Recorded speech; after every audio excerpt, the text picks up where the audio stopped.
Assalamualaikum dan selamat pagi. Nama diberi Muhammad Faris Ashraf bin Muhammad Rizwan, merupakan pelajar semester akhir IPG Kampus Bahasa Melayu. Pada pagi ini saya akan membentangkan mengenai tugasan ketiga elektif pengucapan awam. Isi kandungan. Bahagian pertama akan menceritakan mengenai pengenalan pengucapan awam. Bahagian kedua akan menguraikan mengenai konsep pengucapan awam. Bahagian ketiga pula akan menganalisis ucapan tokoh pemimpin daripada Yang Berhormat Syed Saddiq bin Syed Abdul Rahman. Yang keempat, analisis aspek ucapan daripada aspek ciri ucapan. Yang kelima, analisis ucapan daripada aspek bahasa dalam pengucapan. Dan yang terakhir, analisis ucapan berdasarkan aspek etika dalam pengucapan. Bahagian pengenalan pengucapan awam.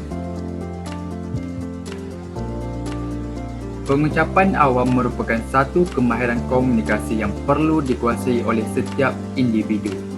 Muhammad Taib 2008 menyatakan bahawa kemahiran dalam pengucapan awam tidak dilahirkan bersama seseorang ataupun diwarisi daripada satu generasi kepada generasi berikutnya.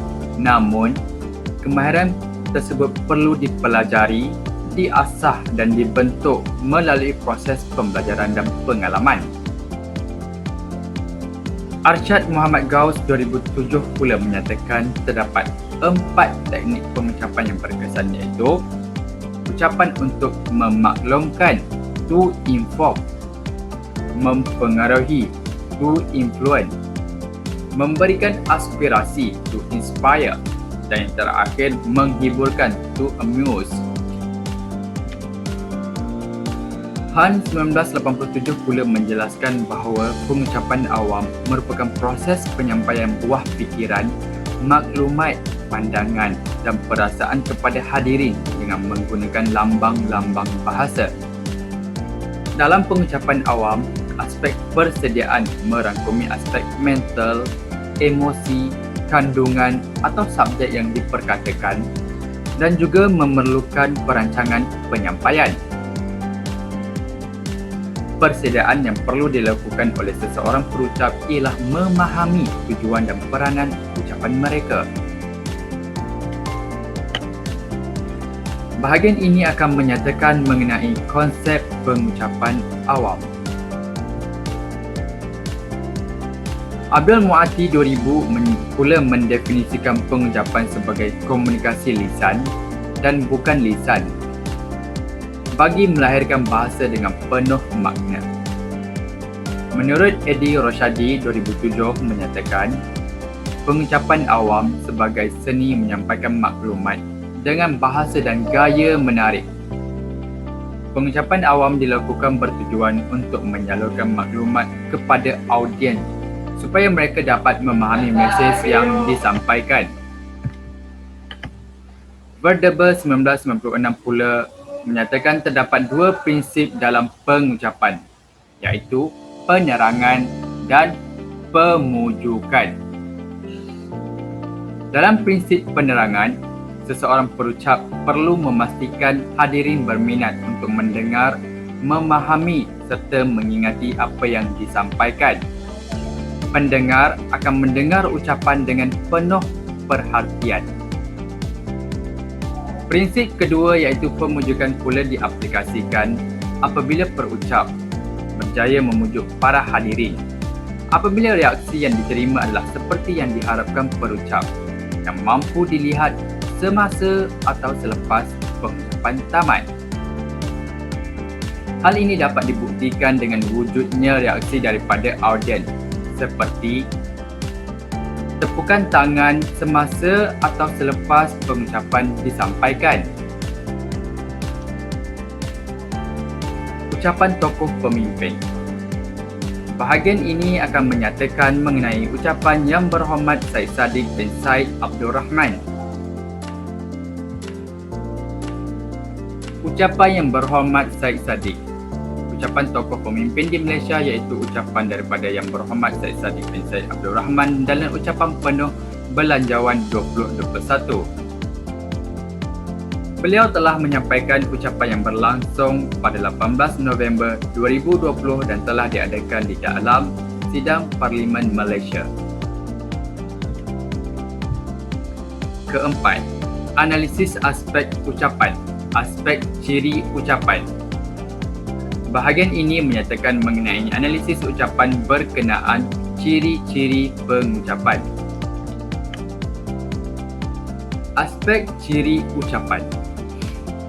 Berdasarkan ucapan daripada Yang Berhormat Syed Saddiq, dapat dikelaskan bahawa beliau telah mengamalkan ucapan extemporaneous ataupun ucapan cukup persediaan. Menurut Gregory 2010, menyatakan bahawa perucapan cukup persediaan ini dilakukan pada asas struktur yang telah disediakan seperti nota ataupun catatan ringkas yang kemudian akan ditafsirkan oleh minda untuk berucap.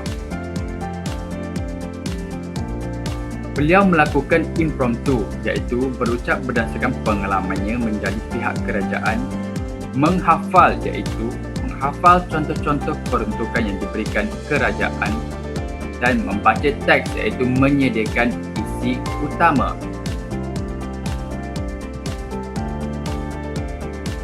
Ciri pengucapan yang seterusnya ialah wujudnya audiens ataupun khalayak semasa menyampaikan ucapan. Semasa Yang Berhormat Syed Saddiq menyampaikan ucapannya, audiens dan khalayaknya terdiri daripada ahli parlimen kerana beliau menyampaikan ucapan di dalam sidang parlimen yang telah diadakan pada 18 November yang lalu.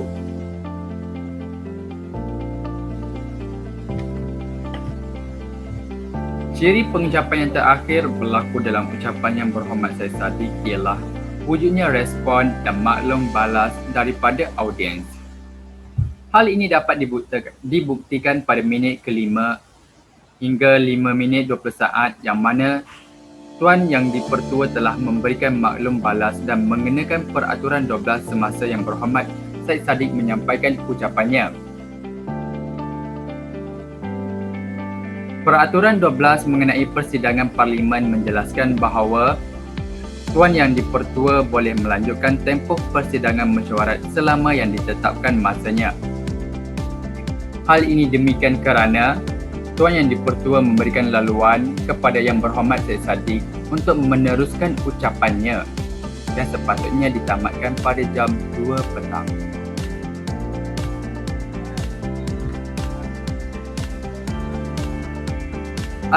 Analisis ucapan, aspek bahasa dalam pengucapan. Bahagian ini akan menghuraikan analisis berkenaan bahasa dalam pengucapan. Aspek bahasa dalam pengucapan. Menurut Halliday 1964, pemilihan kata dan susunan kata dapat digunakan untuk menjadi penanda laras yang digunakan. Hal ini dapat dibuktikan berdasarkan petikan di bawah. Bantuan kerajaan perlu merentasi fahaman politik. Kita perlu mengenepikan parti politik sama ada PAS, UMNO, Bersatu maupun Pakatan Harapan dalam memberikan bantuan kepada rakyat. Petikan ucapan daripada YB Syed Saddiq. Beliau menggunakan laras bahasa politik. Tamsilnya, pemilihan perkataan seperti kerajaan, PAS, UMNO, Bersatu dan Pakatan Harapan merupakan pemilihan perkataan laras politik yang sesuai dalam konteks ucapannya.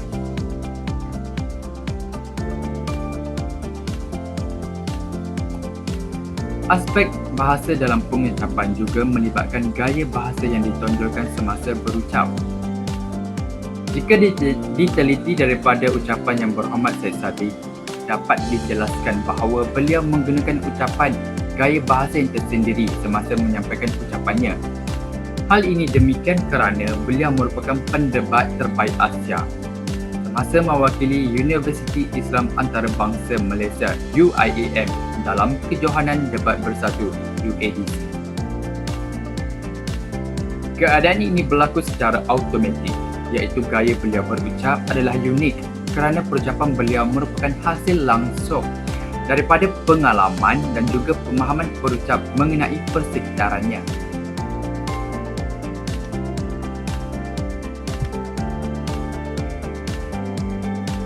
Aspek bahasa dalam pengucapan.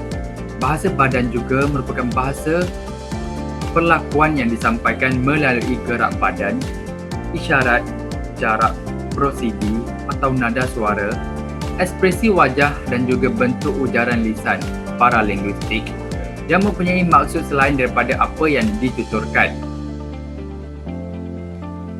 Hal ini dapat dibuktikan pada minit kelima apabila beliau menggunakan komunikasi senyuman, iaitu senyuman tanpa menedahkan gigi seperti yang terdapat dalam gambar rajah di bawah. Analisis ucapan. Aspek etika dalam pengucapan. Bahagian ini akan menyatakan analisis berkaitan aspek etika dalam pengucapan. Aspek etika dalam pengucapan. Dalam pengucapan awam, etika adalah berkaitan dengan darjah betul atau salahnya sesuatu perlakuan manusia semasa mengujarkan ucapan. Perkara penting dalam etika pengucapan awam ialah kejujuran. Kejujuran dalam aspek perucapan mampu dilihat daripada fakta yang disampaikan dan menjelaskan sumber faktanya.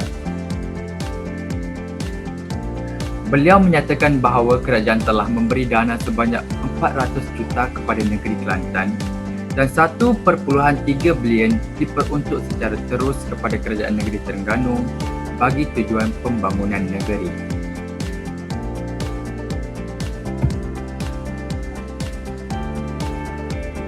Etika pengucapan awam juga merangkumi aspek kepuasan pendengar. Kepuasan pendengar akan tercapai apabila perucap menyampaikan ucapannya berdasarkan topik ataupun isi utama semasa berucap. Hal ini dapat dibuktikan apabila Yang Berhormat Syed Saddiq telah menyediakan topik yang tepat dan juga penyediaan 3 isi yang betul untuk menyampaikan ucapannya. Isi yang pertama telah beliau nyatakan ialah mengenai peruntukan di kawasan pembangkang yang ditarik semula. Isi yang kedua beliau ialah mengenai pembelaan nasib golongan muda, terutamanya melibatkan golongan mahasiswa yang terpaksa membayar penuh yuran pengajian ataupun pembelajaran dijalankan secara dalam talian. Isi yang terakhir ialah mengenai cukai durian runtuh yang perlu dikenakan terhadap syarikat-syarikat yang memperoleh keuntungan berlipat kali ganda sewaktu pandemik melanda negara.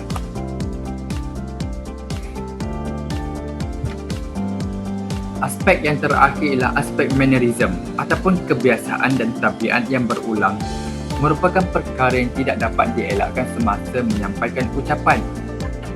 McNeil 2008 menyatakan isyarat komunikasi terbahagi kepada 4 kategori yang berbeza iaitu ikonik, kiasan, diaktik dan rentak.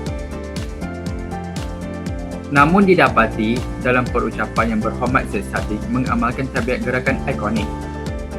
Gerakan ikonik adalah pergerakan tangan yang menggambarkan sesuatu objek ataupun sesuatu tindakan.